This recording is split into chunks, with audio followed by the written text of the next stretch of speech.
ini atou fesili.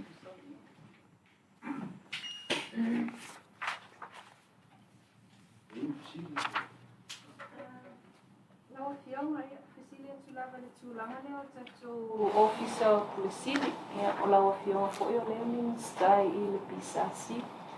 Kai lava ona e saunoa le tulaga foʻi ua lai ona atuai le faatinoina o interviews o isi matagaluega ia pe o lena ua o aupuso ma o ke topa le tausaga le sa anatai foʻi le process lea. Ia tele a mafuaga a o le faaiuga ia ua tuai o le mea o le taimi e amata ai o le fuafuaga ia e tatau na amata ona faasalolau i le tolu masina ae leʻi MAEA le KONOKARATE lea e faagasolo me muamua lana o lona uiga atuai la le taimi e amata ai le faasalolauga ia e faasolo atu ai lava le tuai o ia o isi foʻi mea o avanoa o tagata auā e lē naʻo foʻi le e lē naʻo le pisasi auā e toʻatolu mo le vasega le o CEOs e toʻatolu le panel ia o le sui o le pisasi o le sui o le Matagaluega ia ma le sui o le tagata tutoʻatasi o se tagata o le seta ae tutoʻatasi mai le Malo ia o le vaega lana e tau faigatā le suʻega o avanoa o tagata e o mai e fesoasoani e galulua ia tatou panels ia e tele a ia mafuaaga ia ae pei o itū a ia a tatou foʻi lea vaai i tulaga e toe tapena ma toe faalelei ia o mea uma ana e aofia ai ma gaioeiga a le pisasi. Tatou fesili o le Matagaluega lea tinā I o le ua MAEA ia a le taimi nei o lē manatu o lē toitiiti a tea mai le minista mai le faanofo esea mana iā le sau o le minista ia e feagai ma lana tofifou lea Laro pianga faafetai manino ni sum taupe tu lo tali taupe langa ni la nuona. Le tulanga la le extension o le wa manino mai.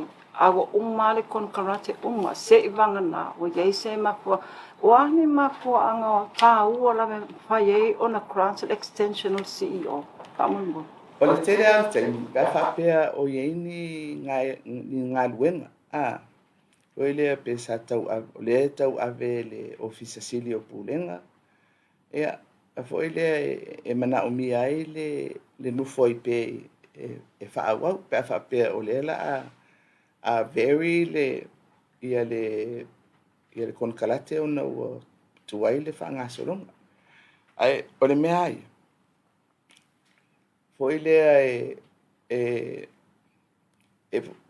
e fai o le manaʻomia lava ia gaioi a mea i taimi e tauna gaioi ai ai foʻi afiaga o mea tautupe auā o le mea moi ana tuu ai i le piliota o le KONOKARATE mai ai le tupe totogi i le taimi lea ia na la atuloa le KONOKARATE fou a o le mea la lea laa tupu foʻi lea o lea lava la faauau atuā ia le tupe sa faagaga foʻi lea monisi mea i le variation lea ua fai so e impact foʻi lea i budget a Matagaluega ae ia o mea lava tupu i lalo nei ae mafai a ona toe faalelei Tulaga lea tatou tui puipui lau afioga ia o le maua pesai ai se faaletonu le pusa ai sa le Matagaluega le soifua malōlō ia pe leʻi aafia ai tatou tui puipui ia po o le mafuaga foʻi na ua leai ni tatou tui tele o isi fale faatino ai o lelei e saʻo o lea fai nei le matou Kapeneta mai o lea e au mai ai le lipoti a le soifua malōlōina e tusa ma le matui ia o tui ia e iai ia tui e 10 afe na mai ia Australia.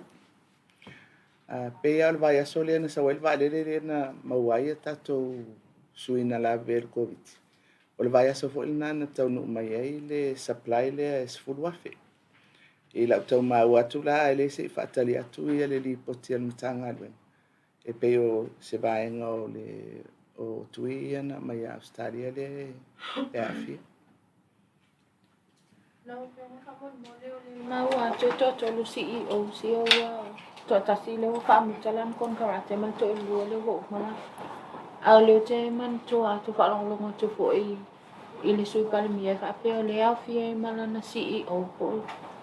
CEO le custom kama. Ia o le fo'i e au mai le pepa ale Afioga i le sui Palemia. E tutusa le ia la le KONOKARATE le na ma le sitolua le na i momo.